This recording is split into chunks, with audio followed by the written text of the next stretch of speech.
नाज़रीन, पाकिस्तान में आईएमएफ का कर्ज लेने की शुरुआत कब से हुई, कौन सी गवर्नमेंट ने या कौन सी पार्टी ने कितना कर्ज लिया और कितना वापस किया, आईएमएफ की दलदल में हमें किसने धकेला और किसने कोशिश की हमें आईएमएफ से बचाने की। इमरान खान के बारे में कहा जाता है कि इमरान खान ने सबसे ज़्यादा कर्ज लिया। ये सब कुछ और बहुत कुछ मैं आपको बताऊंगा आज के प्रोग्राम में कि आईएमएफ की तारीख पाकिस्तान के हवाले से क्या रही है और मुस्तकबिल में हम लोग आईएमएफ के साथ कहां खड़े होंगे।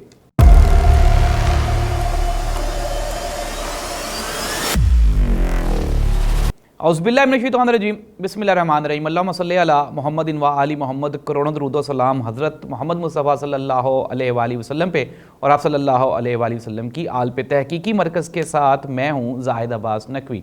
नाज़रीन, हमारी कोशिश है कि हमारा ये जो प्रोग्राम है ये सिर्फ़ और सिर्फ आपके लिए है। इसमें हम कोशिश करते हैं कि हक़ाइक़ और सच एज़ सच जैसे है हम आप तक वैसे ही पहुँचा दें। मेरे भाई हैं सैयद तजम्मुल हुसैन शाह साहब, उन्होंने रिक्वेस्ट की या मुझसे उन्होंने पूछा कि अमूमन हम लोगों की आपस में एक बहस व तकरार होती है कि आईएमएफ से सबसे ज़्यादा कर्ज़ किसने लिया, क्योंकि आजकल की गवर्नमेंट हाथ धो के इमरान खान के पीछे पड़ी हुई है और वो कहती है कि आईएमएफ जो है वो इमरान खान ने हमें आईएमएफ के साथ फंसाया है। तो नाज़रीन, इसके ऊपर मैं एक प्रोग्राम पहले भी कर चुका हूँ जिसमें हमने बताया था कि आईएमएफ है क्या और लोग इसको यूटिलाइज़ कैसे करते हैं। इंटरनेशनल मॉनिटरिंग फ़ंड पूरी दुनिया में अप्रोक्सीमेटली कोई 57 के करीब 60 के करीब ऐसे कंट्रीज़ हैं जो आईएमएफ के मेंबर्स हैं। इंडिया भी उनमें से एक है, लेकिन इंडिया ने आईएमएफ से कर्ज लेना छोड़ दिया हुआ है और अब वो आईएमएफ के साथ मिलके बिजनेस पार्टनर हैं। और पाकिस्तान को भी ये मौका मुयस्सर आया कई मरतबा, लेकिन हमने इस चीज़ में आफियत महसूस की और जानी कि हम कर्ज ही ले लें, हमें मेहनत ना करना पड़े। तो नाज़रीन, एक चीज़ अंडरस्टैंड कर लें कि जिस तरह अमूमन आम बैंकिंग का निज़ाम होता है वैसे ही आईएमएफ का निज़ाम है। अब चीज़ों को अंडरस्टैंड करने की यहाँ पे कोशिश कीजिएगा। स्टार्ट ये है कि सबसे पहले सबसे बड़ा गुनहगार या सबसे बड़ा ज़िम्मेदार वो शख्स है जो हमें आईएमएफ के पास इस नीयत से लेके गया कि हमने यहाँ से सिर्फ और सिर्फ कर्ज ही लेना है, हमने इनसे कोई फ़ायदा नहीं उठाना। फिर उसके बाद ये रीत रिवाज चल निकला कि जो भी गवर्नमेंट आई उसने आते ही कोशिश की कि हम क्या करें, हम आईएमएफ से कर्ज लेते जाएं। अब अगर हम हकीकी तौर पे हकीकी मानों में इसका ज़िम्मेदार ठहराएं तो इसका ज़िम्मेदार वो शख्स है जो पहली मर्तबा कर्ज लेने की गर्ज से हमें आईएमएफ लेके गया। ठीक है, अब इसके बाद आसानी आप भी जानते हैं, मैं भी जानता हूं कि अगर हम कर्ज ले रहे हैं तो अगर एक जनरेशन ने, एक नस्ल ने कर्ज लिया है तो अगली जनरेशन को चाहिए कि वो उसको ख़त्म कर दे, फिर उससे अगली, फिर उससे अगली। अब 20 जनरेशन्स के बाद यानी कि 20 नस्लों के बाद अगर एक बच्चा आ गया है, अब उसके ज़िम्मे अरबों खरबों रुपए का कर्ज आप छोड़ के गए हैं तो उसने वो कर्ज तो उतारना ही है। और यही पाकिस्तान में आईएमएफ की तारीख है। खैर, इसके ऊपर हम बाद में बात करेंगे। Let's start from the beginning. अगर हम शुरू से आगाज़ करें तो इसका आगाज़ हुआ अयूब खान साहब के दौर में।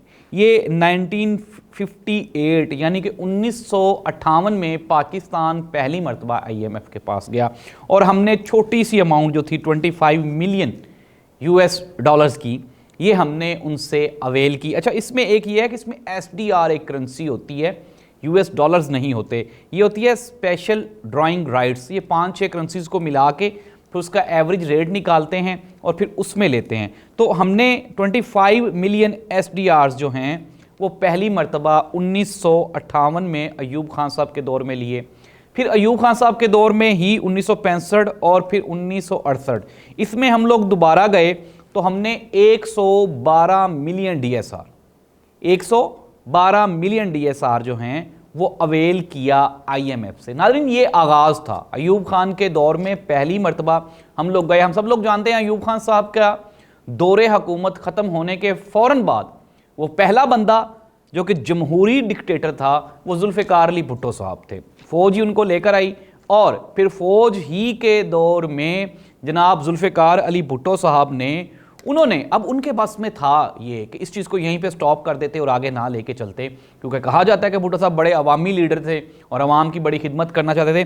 अच्छा, अब जब वो आए 18 मई 1972 को पहली मरतबा जुल्फ़िकार अली भुट्टो साहब भी IMF के पास गए, फिर 1974 में भी गए, फिर 1977 में भी गए, और इस तरह से कलेक्टिवली 314 मिलियन एक मरतबा और 330 मिलियन DSR एक मरतबा, अगर इन दोनों को हम जमा कर लें तो अप्रोक्सीमेटली ये कुछ 650 DSR, 650 मिलियन, 650 मिलियन डॉलर जो हैं वो इन्होंने अवेल किया, 650 मिलियन का। पहली दौर में अप्रोक्सीमेटली जो है वो 112 एक मरतबा और 25 एक मरतबा को 150, और फिर 150 के बाद सीधे का जो हिंदसा था वो बढ़ता गया और 650 मिलियन पे जाके ये बात ठहरी। अब हम सब लोग जानते हैं कि भुट्टो साहब के बाद जो इक़्तिदार था वो एक मरतबा फिर फौजी डिक्टेटर ने संभाला, और जनरल ज़ियाउल हक साहब, उन्होंने भी आफियत समझी कि बजाय इसके कि इस कौम को कोई खुद पसंदी या खुद एतमादी या खुद इन्हिसारी सिखाई जाए, उन्होंने भी कहा कि चलो यार छोड़ो और मुख्तसर सा फार्मूला लगाते हैं और हम इनको लेके चलते हैं IMF के पास। अब ये ज़ाहिर सी बात है, अब ये चूंकि हमने अब हमारे ज़िम्मे कोई 800 मिलियन डॉलर्स का जो कर्ज है वो पिछली जो 2 टेन्योर्स हैं उसमें आ गया था। अब वो 800 मिलियन डॉलर आप दबा नहीं सकते, वो आपने 800 मिलियन डॉलर्स वापस करने हैं। अब इनको वापस करने के लिए ज़ियाउल हक साहब ने जनाब फार्मूला लगाया, और 1980 और फिर 1981, 1980 और 81 में हमने जनाब कोई अप्रोक्सीमेटली टोटल ज़ियाउल हक साहब के दौर में 2.187 बिलियन, अब बात मिलियन से ऊपर चली गई और बिलियन पे चली गई, तो हमने लिया 2.187 बिलियन US डॉलर DSR, ये हमने कर्जा लिया ज़ियाउल हक साहब के दौर में। अब जाहिर सी बात है, अब नाज़रीन 1, 2, 3, अब ये 3 दौरे हुकूमत गुजर चुके थे, और अप्रोक्सीमेटली हम लोग स्टार्ट हुए हैं 1958 से और 1981 तक बात आ गई। 30 सालों में हमने कुछ भी नहीं किया। वो लोग जो ये कहते हैं भुट्टो साहब के दौर में बड़ा अच्छा दौर था, जो लोग ये कहते हैं ज़ियाउल हक साहब के दौर में बड़ा अच्छा दौर था, उनके लिए ये जो है ये बाइसे शर्मिंदगी ये फैक्ट्स हैं कि हमारा कर्ज हर साल बढ़ता जा रहा है। नादरीन, मैं आपको पहले भी एक बात समझा चुका हूँ, अब दोबारा फिर एक रिक्वेस्ट करता हूँ, ठंडे दिल से सोचें। यहाँ पे ये IMF की जो लानत है, इससे हम लोग जान छुड़वा सकते थे, लेकिन हम लोग चाह ही नहीं रहे थे। ना ही तो हमने अपने रेवेन्यू बढ़ाए, ना हमने फॉरेन एसेट्स बढ़ाए, ना हमने अपनी GDP पे कोई काम किया, ना हमने अपनी एग्रीकल्चर पे कोई काम किया, बल्कि हमारे दौरे हुकूमत में हमारे सियासतदानों ने, जो भी इक़्तिदार में आया, उसने इस मुल्क में इंडस्ट्री का बेड़ा गर्क करने में अपनी बेहतरी जानी और कहा कि अवाम को जितना कमज़ोर करूँगा उतनी देर तक मेरा इक़्तिदार लंबा हो सकता है। तो ये तो था जनाब ज़ियाउल हक साहब को, जिनको मर्द मुजाहिद कहा जाता है, उनके दौर में भी 2.187 बिलियन DSR जो थे वो हमने लिए। नाउ इसके बाद आप और मैं, हम सब लोग जानते हैं कि इमरान खान तो भी बेचारा सियासत में पैदा भी नहीं हुआ था, और यहाँ से आगाज़ होता है 1988 में ज़ियाउल हक साहब जो हैं वो तैयारा हादसा में शहीद हो गए या अल्लाह को प्यारे हो गए, ये इसका फैसला तो अल्लाह ताला बेहतर करेगा। खैर, let's come to the point. 1988 से 1997 तक, 1988 से 97 तक 2 पार्टियों की गवर्नमेंट्स रही हैं, या तो मियां मोहम्मद नवाज शरीफ साहब PMLN की गवर्नमेंट रही है, या फिर मोहतरमा बेनज़ीर भुट्टो साहिबा की गवर्नमेंट रही है।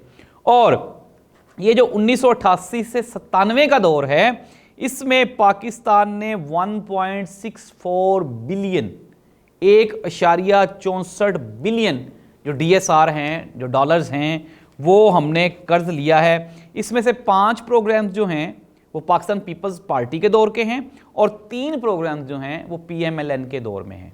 ठीक है, अब हो क्या रहा है? अब नाज़रीन, एक चीज़ यहाँ पे काबिले गौर है, और वो यही है कि अब ये कर्ज आहिस्ता आहिस्ता आहिस्ता आहिस्ता बढ़ता जा रहा है।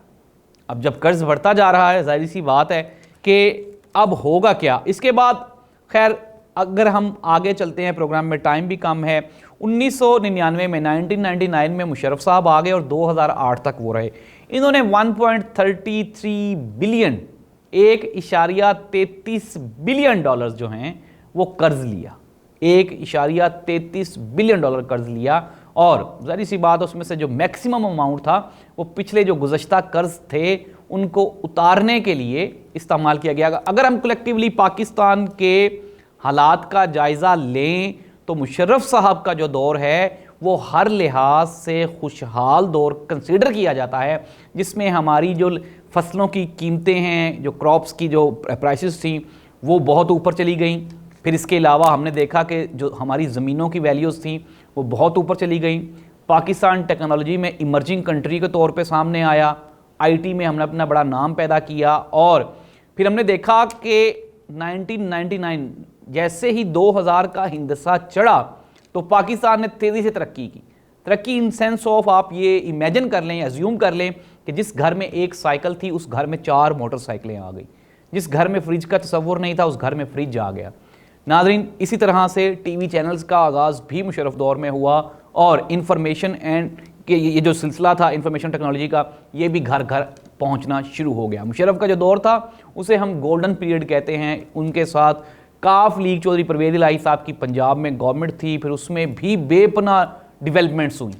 ये जो पाकिस्तान का दौर है 1999 का, मैं बिल्कुल भी जो है किसी भी डिक्टेटर के हक में नहीं हूँ, लेकिन अवामी दौर अगर कहा जा सकता है सही मानों में तो ये जो मुशर्रफ साहब के दौर हैं इन्हीं को कहा जा सकता है, जिसमें हेल्थ, एजुकेशन, इसके अलावा आपकी बेसिक जो रिक्वायरमेंट्स थी, हर चीज़ पे कंट्रोल था मुशर्रफ साहब का और चीज़ें बहुत अच्छी ग्रो कर रही थी। लेकिन दोबारा फिर मुशर्रफ साहब को रिप्लेस किया पाकिस्तान पीपल्स पार्टी ने। मोहतरमा बेनज़ीर भुट्टो पाकिस्तान आई, उनकी शहादत हो गई और उसका बेनिफिट उठाया जनाब आसिफ अली जरदारी साहब ने। और 2008 में जब इनकी गवर्नमेंट बनी तो 2008 में जो पाकिस्तान पीपल्स पार्टी है इसने पाकिस्तान की तारीख का सबसे बड़ा IMF का पैकेज 4.94 बिलियन, ये DSR, ये डॉलर्स जो थे 4.94 डॉलर्स जो हैं, 4.94 बिलियन DSR इन्होंने कर्ज लिया। ये पाकिस्तान की तारीख का सबसे बड़ा कर्ज था। लेकिन मैं फिर कह चुका हूं, ये इसलिए इनको समझ आ गई या इनके जिम्मे आप इसलिए भी डाल सकते हैं क्योंकि पीछे भी 1988 से पूरे जो 10-12 साल थे, 1988 से 97 तक 9 साल बनते हैं, ये भी नून लीग के थे। फिर उसके बाद मुशर्रफ साहब का दौर है, उसके बाद फिर पीपल्स पार्टी और नून लीग। तो ये अब इन्होंने लिया है 4.94 बिलियन और उसके बाद फिर 2013 में मियां साहब की गवर्नमेंट आई तो उन्होंने 4.399 बिलियन डॉलर्स, 4.399 बिलियन डॉलर्स इन्होंने भी अप्रोक्सीमेटली, उन्होंने 4.94 लिए, इन्होंने 4.39 बिलियन डॉलर्स लिए। ये भी तकरीबन उतने ही बनते हैं जितने के। अब आए नाज़रीन, ये तो है पाकिस्तान में IMF की हिस्ट्री। अब 2018 में इमरान खान साहब इक़्तिदार में आए। अब इमरान खान के पास ज़ाहिर सी बात है 2 ही ऑप्शंस थे। एक तो ये था कि इमरान खान आया और आते ही 2 महीनों में कोई रेवोल्यूशन अकर करता और सारे का सारा कर्ज पाकिस्तान का उतार देता, जो कि नामुमकिन था। या फिर दूसरी सूरत हाल ये थी कि इमरान खान आता और आते ही मुल्क को IMF के चुंगल से छुड़वाने का एक ही तरीका था कि इनकार कर देता, इमरान खान डिफ़ॉल्ट कर जाता, पाकिस्तान डिफ़ॉल्ट कर जाता। जिससे बचने के लिए इमरान खान ने IMF के जो पिछले प्रीवियस कर्ज थे उनको उतारने के लिए इमरान खान ने 2019 और 2020 में पैकेज लिया। 2021 में इमरान खान ने IMF के पास जाने से इनकार कर दिया और यही कहा कि मैं 2 मरतबा जो पैकेज ले चुका हूं, अब इसके बाद मैं कोई कर्ज नहीं लूँगा। और यहीं से इमरान खान का डिक्लाइन शुरू हुआ। लोग यही कहते हैं जी कि इमरान खान ने पाकिस्तान को बर्बाद कर दिया, तो इमरान खान ने पाकिस्तान को बर्बाद नहीं कर दिया। पाकिस्तान को बर्बाद किया मियां नवाज शरीफ साहब ने, मोहतरमा बेनज़ीर भुट्टो ने, या फिर उससे भी पहले अयूब खान साहब ने, या फिर आप कह लें कि मुशर्रफ साहब के दौरे इक़्तिदार में मैक्सिमम कर्ज लिया गया। तो ये हैं इमरान खान के दौर में PTI ने $1 बिलियन, $1 बिलियन जो है वो कर्ज लिया, ठीक है। लेकिन मैं आपको पहले भी बता चुका हूं कि ये जो एक्सपेंसेस थे, जो कर्ज थे, ये क्या थे? ज़ाहिर सी बात है, अब मौजूदा गवर्नमेंट जो ही आई तो इनको क्या बनी, इन्होंने $3 अरब जो है अब कर्ज लिया है अभी मौजूदा सूरत हाल में। ये भी आप नून लीग के हिस्से में डाल लें कि 1.5 साल में इन्होंने $3 अरब ये IMF से पैकेज ले लिए। अब मसला फिर वही है, अब या तो ये था कि हम तब जान छुड़ा लेते और आज खुशहाल होते और IMF के पास ना जाते। लेकिन हम तो IMF को कर्ज वापस कर ही नहीं रहे हैं, तो क्या कर रहे हैं, बढ़ा रहे हैं। इमरान खान ने in the first time in the history of Pakistan पहली मरतबा किसी भी वजीर आजम ने ब्रेक लगाई और कोशिश की कि इस साल हम कर्ज नहीं लेंगे और कोशिश करेंगे कि IMF के पैकेज से बाहर निकल जाएं। तो ये था इमरान खान का असल कसूर, जिसकी वजह से उसकी गवर्नमेंट भी खत्म हुई। और सारी अप्रोक्सीमेटली अगर हम बात करें तो 47% जो कर्ज है IMF का वो पाकिस्तान पीपल्स पार्टी ने, और 35% जो है वो पाकिस्तान मुस्लिम लीग नून ने लिया है। 47% पीपल्स पार्टी ने और 35% PMLN ने लिया है, और बकाया जो 18% है वो डिक्टेटर हुकूमतें और इमरान खान के आप हिस्से में डाल सकते हैं। तो ये है नाज़रीन डिटेल IMF की, और ये बिल्कुल फैक्ट्स एंड फिगर्स की बुनियाद पे जितने भी आप गूगल कर लें आपको पता चल जाएगा। इमरान खान के ऊपर मैक्सिमम डेब्ट इसलिए निकल रहा है कि उसने पहले 2 सालों में जो IMF का लोन था वो उसने उसकी इंस्टॉलमेंट्स वापस करनी थी, जिसकी वजह से किया। और ये हमेशा ज़हन में रखें कि इमरान खान ही वो शख्स है जिसने 2021 में इनकार किया और उसने कहा कि मैं अब मज़ीद कर्ज नहीं लूँगा। तो अब इस हुकूमत ने 1.5 साल में दोबारा फिर आते ही IMF के पास हम लोग लेट गए हैं। अब होता क्या है, जब आप IMF से कर्ज लेते हैं आपको अपने मैक्सिमम एसेट्स गिरवी रखने पड़ते हैं, आपको मुल्क में एक्स्ट्रा टैक्सेस लगाने पड़ते हैं, और आपका जो डेवलपमेंट फंड्स होता है वो शॉर्ट हो जाता है, आपकी हेल्थ, एजुकेशन, हर चीज़ नीचे बैठ जाती है। तो नाज़रीन, गुनहगार कौन है और कौन नहीं इसका फ़ैसला आप करेंगे। मैंने आपको फैक्ट्स बता दिए हैं, अगर कोई गलती कोताही हो तो उसके लिए मैं मादरत ख़्वाह हूँ। अल्लाह इस मुल्क का हामी और नासिर हो। अल्लाह हाफ़िज़।